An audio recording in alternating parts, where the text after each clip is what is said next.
House building, workers' rights and renationalising railways, just some of the Labour Party's 40 new planned laws that were revealed in the King's speech amid a raft of pomp and ceremony in Parliament today. Well, we'll find out what it all means for our region with our political correspondent Charanpreet Kera at Westminster in just a moment. First though, Laura's been looking at some of the headlines to come out of the King's speech. Yes, Ian, the Prime Minister says that the King's speech is about national renewal. The new Planning and Infrastructure Bill aims to speed up house building whilst no-fault evictions will end. Now, train operators will come back into public ownership and the Better Buses Bill will allow local leaders to take control of their services.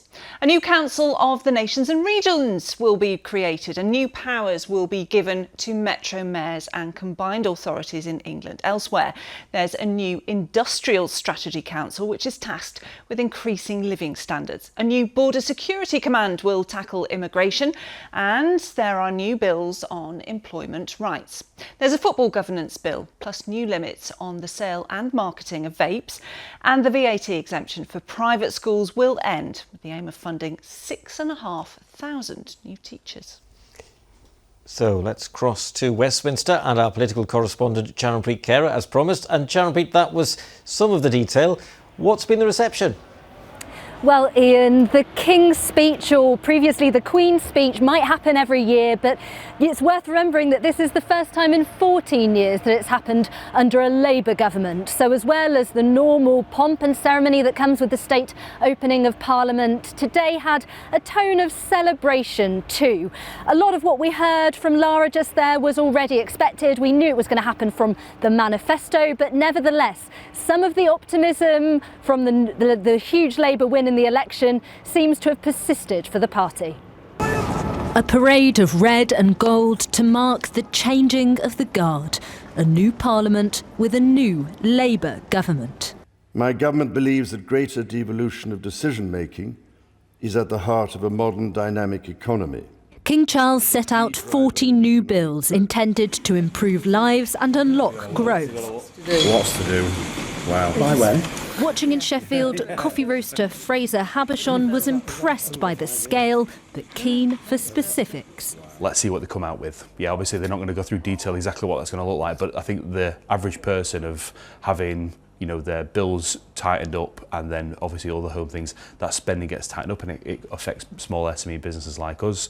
So we need to protect it. So if they're addressing it and there's going to be good procedure and policies put in place, I'm all for it. That'd be grand. Grand ambitions too for green energy, with a pledge to invest £8.3 billion in cheap, clean power. For Lindy Stone, that's a big win. Really pleased to see particularly the Great British Energy Bill is going to come forward. It's been much talked about and it's very much both an economic positive and also an environment positive as well. The fact that it's been brought into the first King's speech for this new government is really, really positive. From Great British Energy to Great British Rail, the speech confirmed that HS2 will not be revived, but promised to transform rail connectivity across the north and improve bus services with greater devolution. We look down the road to Nottingham and we see an excellent public transport service run by Nottingham City Council, and we could be doing the same in the boroughs of South Yorkshire. And with the Mayor, the government, the City and Borough Councils pulling in the same direction, I think there's a real hope for bus improvement, but it must be properly funded. But funding devolution will be difficult, with the new government hemmed in by strict fiscal rules.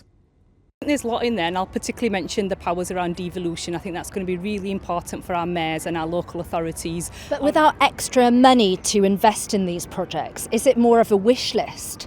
No, I don't think so. And let's not forget, for a long time, decisions have been made in Westminster. They don't always understand what's really important. But decisions will still need to be made in Westminster before these bills can become law.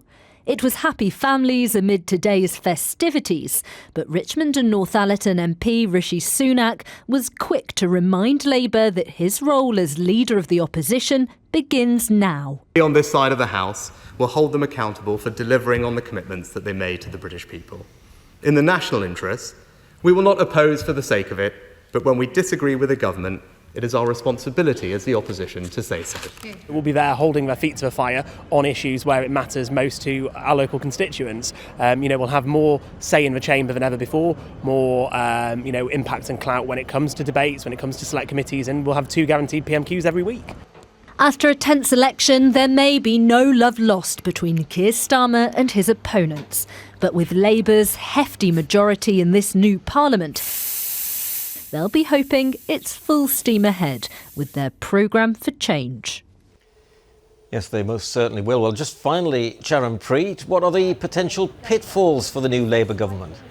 Well, Ian, already some of the proposals that you heard in my report there have raised eyebrows. Now, when it comes to green energy, Labour's already said that it intends to drop the ban on onshore wind that the previous government imposed. But local campaigners have written to the Energy Secretary, Ed Miliband, saying that they would oppose plans for a wind farm near Hebden Bridge on Upper Calderdale. And that sort of not in my backyard sentiment could certainly apply to Labour's ambitious house building programme too.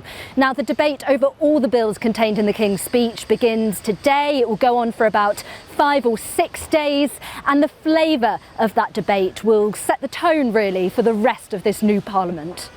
Sharon Preet at Westminster, thank you.